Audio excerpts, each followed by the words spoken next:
तो welcome my YouTube channel. आज का पेपर वायरल पेपर वो है नागरिक शास्त्र का 2025 का। आज का कोड है 323 BBS और 100 नंबर का पूर्णांक भी होने वाला है।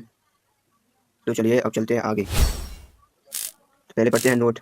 प्रारंभ के 15 मिनट परीक्षार्थियों को प्रश्न पढ़ने के लिए मिलते हैं। तो प्रारंभ में सबको 15 मिनट मिलते हैं परीक्षार्थियों को प्रश्न पढ़ने के लिए। सभी प्रश्न अनिवार्य हैं, यानी सभी प्रश्न अनिवार्य रूप से करने हैं। प्रश्न संख्या 1 से 10 तक बहुविकल्पी हैं, यानी बहुविकल्पी हैं। प्रश्न संख्या 11 से 20 तक के अति लघु उत्तरीय, जिनका उत्तर प्रत्येक 10 शब्दों एक वाक्य में देना होता है। तो 1 से 11 से 20 तक प्रश्न है, उनका 10 शब्दों में उत्तर देना है। प्रश्न संख्या 21 से 26 तक लघु उत्तरीय फर्स्ट प्रकार के हैं, जिनका उत्तर प्रत्येक लगभग 50 शब्दों में देना है, यानी 21 से 26 तक प्रश्न है, उनको 50 शब्दों में उत्तर देना है। प्रश्न संख्या 27 से 30 तक लघु उत्तरीय सेकेंड प्रकार के हैं, जिनका उत्तर प्रत्येक लगभग 100 से 125 शब्दों में देना है। प्रत्येक संख्या 31 से 32 दीर्घ उत्तरीय है, जिनका उत्तर प्रत्येक लगभग 250 शब्दों में देना है। 250 शब्दों में देना है। तो चलिए अब चलते हैं बहुविकल्पी प्रश्न पे। तो प्रश्न 1, निम्नलिखित में से कौन बाल्टिक गणराज्य में शामिल नहीं था? तो आपके ऑप्शन है जॉर्जिया, एस्टोनिया, लैटविया, लिथुआनिया। तो आपका सही उत्तर है जॉर्जिया। प्रश्न 2, यूरोपीय संघ के झंडे में कुल कितने सितारे होते हैं? तो आपका ऑप्शन सही हो जाएगा, कुल सितारे होते हैं 12। आपका सही ऑप्शन हो जाएगा। प्रश्न 3, निम्नलिखित में से कौन सा देश दक्षिण एशिया में शामिल नहीं है? तो आपका दक्षिण एशिया में शामिल नहीं है, वो है अफगानिस्तान। क्या है बाबू? अफगानिस्तान। ISI किसका खुफिया अभिकरण है? तो किसका खुफिया अभिकरण है? वो है पाकिस्तान का। ठीक है बाबू। प्रश्न 5, 1992 में पृथ्वी सम्मेलन का आयोग किस शहर में किया गया था? तो किस शहर में किया गया था? वो है रियो डी जेनेरो। क्या है बाबू? Rio de Janeiro. आपका प्रश्न 6, रजाकार का संबंध किस देसी रियासत से जोड़कर देखा जाता है? तो किस रियासत से जोड़कर देखा जाता है? वो है बाबू हैदराबाद। आपका हैदराबाद सही है। प्रश्न 7, योजना आयोग के स्थान पर बनाई गई संस्था का नाम है। तो क्या नाम है? वो है बाबू नीति आयोग। क्या है बाबू? नीति आयोग। प्रश्न 8, भारत में बैंकों का राष्ट्रीयकरण किस दल के सरकार के द्वारा किया जाता है? तो किसके द्वारा किया जाता है बाबू? वो किया जाता है कांग्रेस के द्वारा। किसके द्वारा? कांग्रेस के द्वारा। प्रश्न 9, संपूर्ण क्रांति के जनक के रूप में जाने जाते हैं। वो है बाबू जयशंकर प्रसाद। आपका सही हो जाएगा जयशंकर प्रसाद। प्रश्न 10, निम्नलिखित में से किस वर्ष सरकार द्वारा मंडल आयोग की सिफारिशों को लागू किया गया? तो कब किया गया बाबू?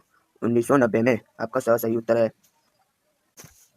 और ये आगे इंग्लिश दी गई है, इंग्लिश में जो आप पढ़ सकते हो। तो आगे चलते हैं। ये इंग्लिश में दिए गए हैं। इंग्लिश भी बहुत लोग कहते हैं इंग्लिश में नहीं देते, तो देख लो इंग्लिश में, ये सभी इंग्लिश में है। चलो आगे चलते हैं।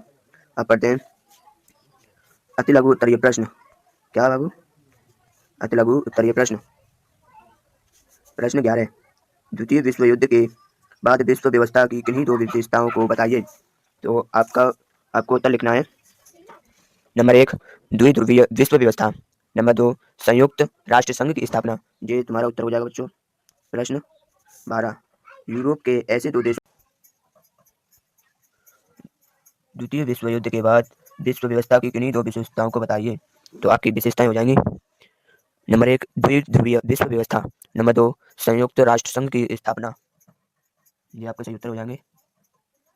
प्रश्न 12, यूरोप के ऐसे दो देशों के नाम बताएं जो सुरक्षा परिषद के स्थायी सदस्य हैं। कौन से सदस्य सुरक्षा परिषद के स्थायी सदस्य हैं? वो हैं ब्रिटेन और फ्रांस। ब्रिटेन और फ्रांस। नंबर 13, संयुक्त राष्ट्र संघ के दो महासचिवों के नाम बताइए। महासचिवों के नाम बताइए। Number 1, U Thant. Number 2, Kofi Annan. क्या बच्चों? Coffee Annan. नंबर 14, चिपको आंदोलन किसके द्वारा और कहां से प्रारंभ हुआ? चिपको आंदोलन सुंदरलाल बहुगुणा के द्वारा उत्तराखंड के चमोली जिले में हुआ। किस जिले में हुआ? चमोली जिले में हुआ। भारत के किन्हीं दो धार्मिक अल्पसंख्यक समुदायों के नाम बताइए। अल्पसंख्यक समुदायों के नाम। नंबर 1 मुस्लिम धर्म, नंबर 2 ईसाई धर्म। नंबर 16 ऐसी दो रियासतों के नाम बताइए जिनका भारत में विलय सैन्य पद्धति से किया गया। किससे किया गया? वो है हैदराबाद और जूनागढ़। हैदराबाद और जूनागढ़। नंबर 17 भारत में नियोजन के किन्हीं दो उद्देश्यों का उल्लेख कीजिए। दो उद्देश्यों का उल्लेख कीजिए। वो है आर्थिक विकास, आत्मनिर्भरता। प्रश्न 18 मंडल आयोग की किन्हीं दो सिफारिशों का उल्लेख कीजिए। मंडल आयोग की किन्हीं दो सिफारिशों का उल्लेख कीजिए। तो आपका सही उत्तर होगा, प्रश्न का उत्तर पिछड़े वर्ग को 27% का आरक्षण। नंबर 2 सामाजिक एवं शैक्षिक पिछड़ेपन के आधार पर आरक्षण। यह आपका उत्तर हो जाएगा। नंबर 19 भारत एवं चीन के अंतर्राष्ट्रीय सीमा पर स्थित किन्हीं दो राज्यों के नाम बताइए। तो किन्हीं दो राज्यों के नाम बताइए। वो है अरुणाचल प्रदेश, हिमाचल प्रदेश। नंबर 20 उत्तर प्रदेश के किन्हीं दो क्षेत्रीय राजनीतिक दलों के नाम लिखिए। उत्तर प्रदेश के किन्हीं दो राजनीतिक दलों के नाम लिखिए। वो है समाजवादी पार्टी, बहुजन समाज पार्टी। अब बच्चों आगे के प्रश्न देख लीजिए, वीडियो बहुत लंबा हो जाएगा। अगर वीडियो अच्छा लगे तो लाइक और शेयर और कमेंट करके सब्सक्राइब जरूर कर लें।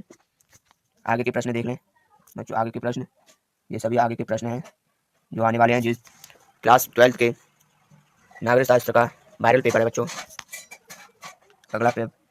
अगले क्वेश्चन भी देख लो बच्चों। अगले क्वेश्चन है ये, इससे आगे के भी है जी, देख लो बच्चों। देख लो, ये वाले सारे प्रश्न है, ये आते हैं बोर्ड के पेपर में।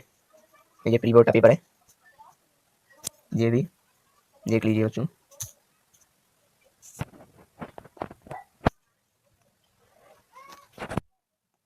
अब आगे चलते हैं।